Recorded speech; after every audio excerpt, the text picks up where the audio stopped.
Bridget Jones is back again, this time trying to navigate life as a widow and a single mum. She's on the apps and pursuing younger men, perhaps even her son's science teacher. Emma Rebellato caught up with the cast in Sydney. Ah, Mrs. Darcy. Mr. Zellweger. Why is your granny wearing pyjamas? Bridget, you're a widow with two wonderful children. My advice to you is put your own oxygen mask on first. You just have to get laid. Shaz is right. Oh my God. It's been 4 years now. You're effectively a nun, a very, very naughty nun. I've set you up on Tinder. What's Tinder? Welcome to News Breakfast. Thank you. Renee, this felt like being reacquainted with an old friend. What was this like for you, becoming Bridget Jones again, but finding herself in a very unexpected time in her life? Oh, yeah, it's a little different. It's exactly that. It feels like a reunion, creatively and literally. Each time with each films, it's been a rediscovery because none of us are the same in different chapters of our lives through the life journey, and life has thrown some things at Bridget in the interim, and so figuring out how that manifests in the character was part of the experience, and also figuring out how she hasn't changed, as importantly, you know. How old are you? 28. Oh. No, I'm just kidding. I'm 29. Leo, a lot's been talked about the age gap with your character, Rockster. How would you describe your character and the relationship with Bridget? He's a young guy who, in a lot of ways, sort of, I don't know, reflects Bridget in some ways. He's got an infectious energy, and, you know, he comes in at the sort of perfect time in Bridget's life, and there's a spark, and they run with it. You sure you're up to this? I'm your girl. Chiwetel, you play Mr. Zellweger. Before you took on this role, did you know how good you were at blowing a whistle? I had no idea until that first day, actually.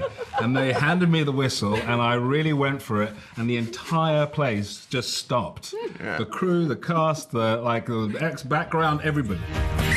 They eventually took it away and muted it. No! Why did you want to be part of this movie? Well, I mean, first of all, I always loved the franchise, you know, the Bridget Jones franchise, you know, and then the script. You know, I just thought it was so emotional, but also so funny and warm. It had, like, all of the things that the other films have, and it really just spoke to me about the new challenges that Bridget's facing and just how real that all felt.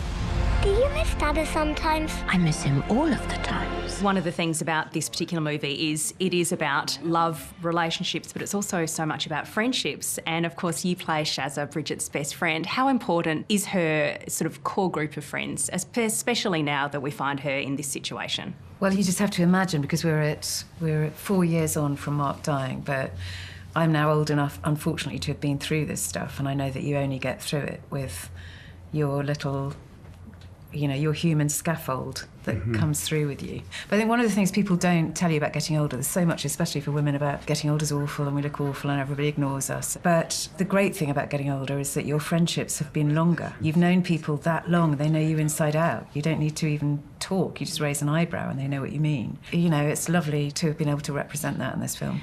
Michael, this film is very sensitive in a lot of ways as we go through all these different emotions and different stages that Bridget is going through. How challenging was it for you to find that balance, to touch on those sensitivities and grief and loss, but still bring that joy and humour and those things that we know and love about Bridget? That was the whole fun of the whole project, really, was to make a film that was very Bridget, you know, that has all the comedy that obviously comes with the franchise and with the characters and everything, but just to leave space in the telling of that to maybe feel something that we haven't normally been asked to feel. You know, I think there's a warmth to this film, hopefully, and there's a warmth to all the characters and to the way it's written and the way it's played. And warmth, to me, is the key to balancing something more emotional with something funny, because they both share that. They're not opposed, comedy and tragedy. They are life, you know what I mean? And so this is a film about someone's life. A lot of us, especially as we go through, we develop like shells and ways to approach sad things or to approach, and oftentimes it is with humor. You know, oftentimes we do use humor to sort of like, you know, make it okay. No, what are you talking about? Can you survive?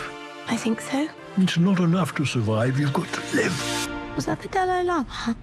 It's Harry Styles, I think. Renee, why do you think people love Bridget so much? Why do you love her? Oh, Well, my list is too long for this interview, but I think my affection for her, you know, I share it for the same reason a lot of people do, you know. I just think that she represents those universal experiences of feeling like you don't measure up or fake it till you make it, you know. She sort of makes it okay to be imperfect, and she never gives up. Her optimism, her humor, though things don't go to plan, she never, you know, she continues on. I think she's inspirational.